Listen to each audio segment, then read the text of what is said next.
Buenas tardes, me llamo Guillermo Trejo Soriano, radico actualmente en Juventino Rosas, Guanajuato. Me dedico a hacer juguetes de madera. Mi acercamiento a los juguetes de maderas fue desde niño. Yo recuerdo desde que salía del kinder, yo iba al taller de mi papá. Mi papá fue ebanista. Entonces siempre he estado cerca del olor a madera, las labores de los barnices y todo lo que es la producción en cuestiones de elaboración de piezas de madera. En ese tiempo había el apogeo de los juguetes de plástico, allá por los 70s. Pues todos los niños de las calles tenían juguetes de plástico. Y yo, como no tenía ese alcance para comprarlos, entonces yo empecé a hacerlos de madera, allí de una manera incipiente, porque fue por iniciativa propia, por ver a mi papá cómo manejaba los materiales, las herramientas. Es como yo me adentré.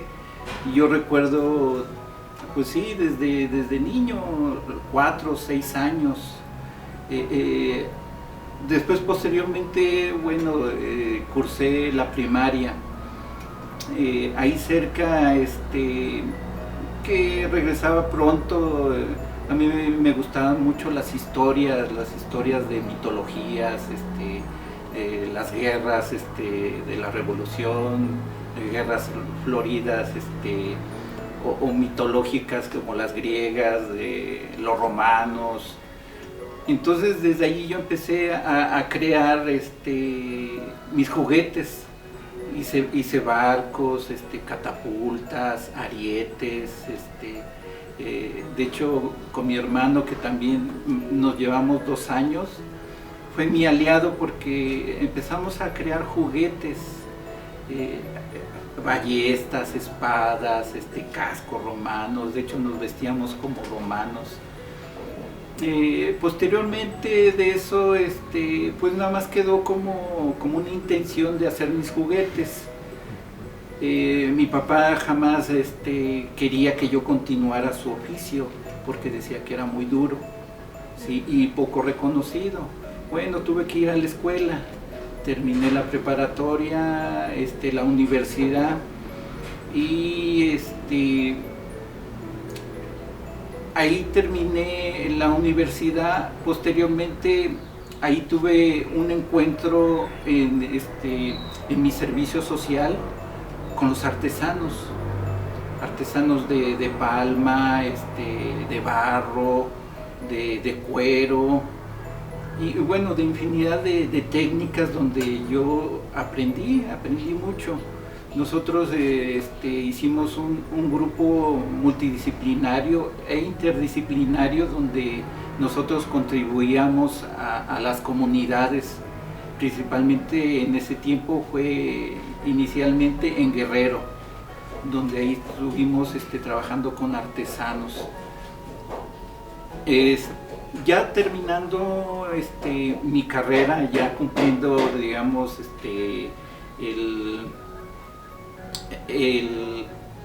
la labor social, entonces un cierto grupo de ahí de mis compañeros formamos un pequeño despacho donde empezamos a asesorar a los artesanos.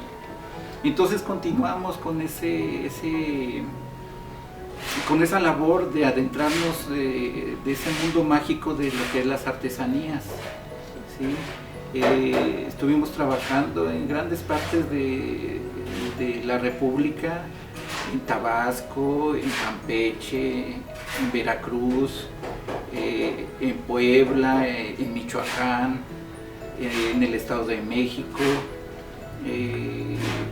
Bueno, fue una retroalimentación para mi formación de lo que soy hoy, ¿sí?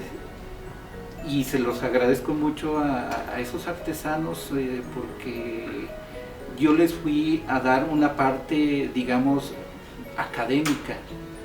una visión académica o hasta teórica, y nos encontramos con unas situaciones pero difíciles para resolver en cuestiones de producción, en cuestiones de innovación, en cuestiones de vender, de una forma nueva de vender.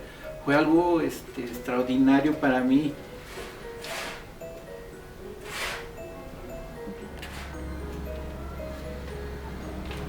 Mis estudios en la universidad fueron en la Universidad Autónoma Metropolitana, campus Azcapotzalco. Yo estudié diseño industrial. Ahí mi preparación fue de alguna forma para trabajar en la industria, pero vimos los apartados de lo que es los talleres, los métodos artesanales, los métodos industriales y hasta automatizados, que realmente es una formación muy completa, pero con el quehacer de habernos adentrado con la ayuda de los artesanos, siempre me interesó esa flexibilidad de lo que tienen, que no tiene la industria, sino que tiene los artesanos en innovar y tener pues, gran variedad, que es lo que no tiene la industria, mucho menos los modos productivos automatizados. Y bueno, de todas maneras le agradezco mucho a la universidad, a los maestros que me enseñaron todas esas teorías, metodologías, enseñanzas que me hicieron formar como diseñador, que al fin y al cabo después lo tendría que reflejar de alguna manera o tratar de evocarlo a mi quehacer actual. En ese tiempo pues tuve la oportunidad, también con el apoyo de la universidad, poder salir a estudiar al extranjero. Tuve una beca hacia Alemania para un perfeccionamiento profesional, que es lo que ellos llamaban perfeccionamiento profesional. Estuve en Alemania en el 2000, un año estuve. Fue una experiencia formidable, un trato extraordinario que yo no me lo podía creer con mis compañeros que fuimos 4 conmigo.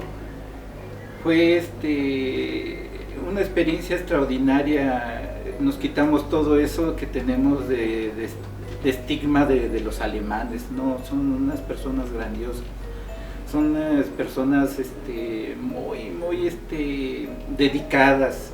Es un gran engranaje Alemania, donde si un engrane chiquito no funciona, lo demás no funciona. Entonces todo se coordina y es algo extraordinario, donde a mí me formó con otra visión. Con otra visión, yo tuve esa formación ahí en Alemania. Entonces después yo regresé. Empecé a trabajar en algunas instituciones como Conaculta, con el mismo programa que a mí me formó como servidor social, en mi servicio social, que era apoyar a los artesanos. Entonces me dediqué casi 14 años, 12 años, 14 años en capacitador.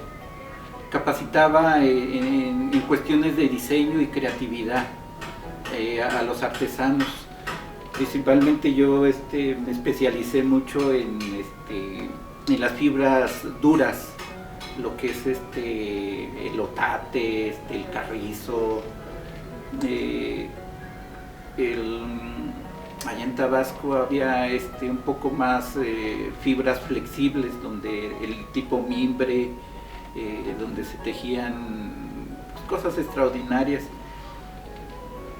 En ese tiempo había un programa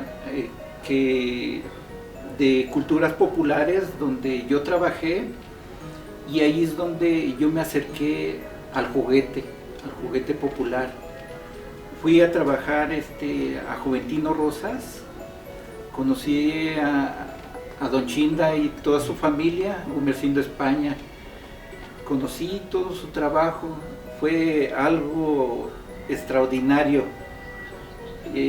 algo mágico, algo que a mí me apasionó cuando yo lo vi, me apasionó por sus historias, su forma de trabajar era extraordinario, que yo pienso que no va a haber otro igual, otra persona como él, creativo, con una imaginación que te agarraba 2, 3 palitos, te contaba una historia y te formaba un juguete.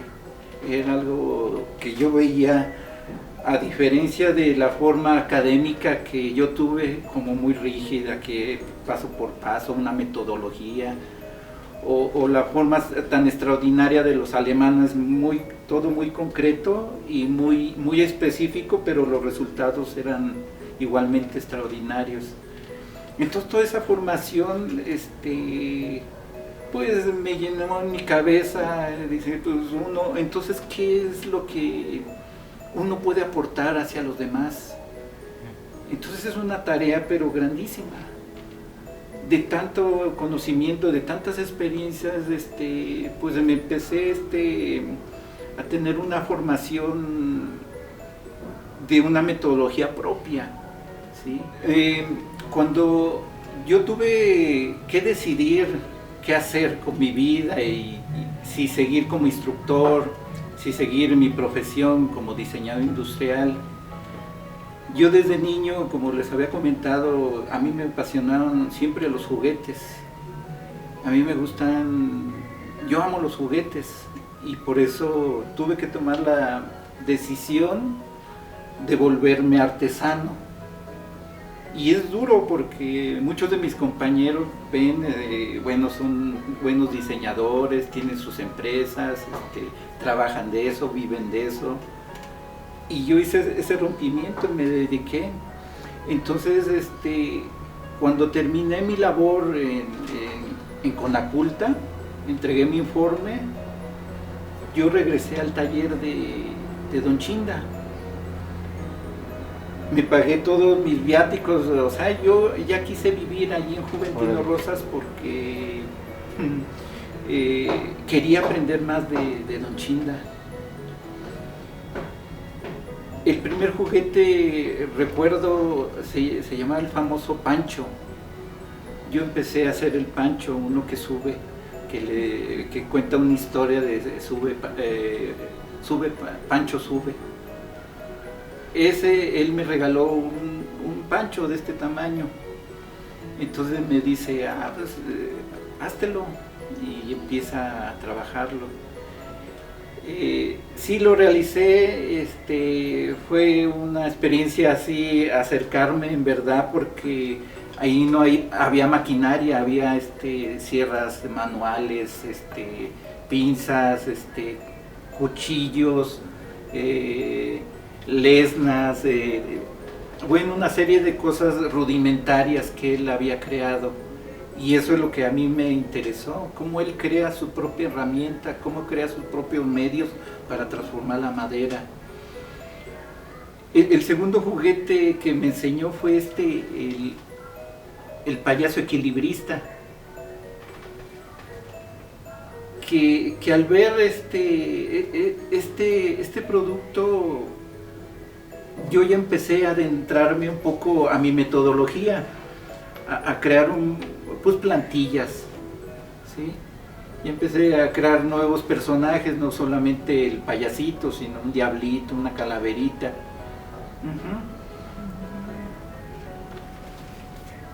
Lo interesante de los juguetes de Don Chinda es de que tienen unos mecanismos tan básicos pero extraordinarios, que son irrepetibles en la situación de que él sigue creando, ¿sí? Sigue creando. Él no tenía esa noción de reproducirlos unos 10 o 20 o 200. Él seguía creando con una idea. Y yo lo que capté ahí eran los principios físicos básicos, como equilibrio, lo que él llamaba la greca. No era otra cosa que, como vemos aquí,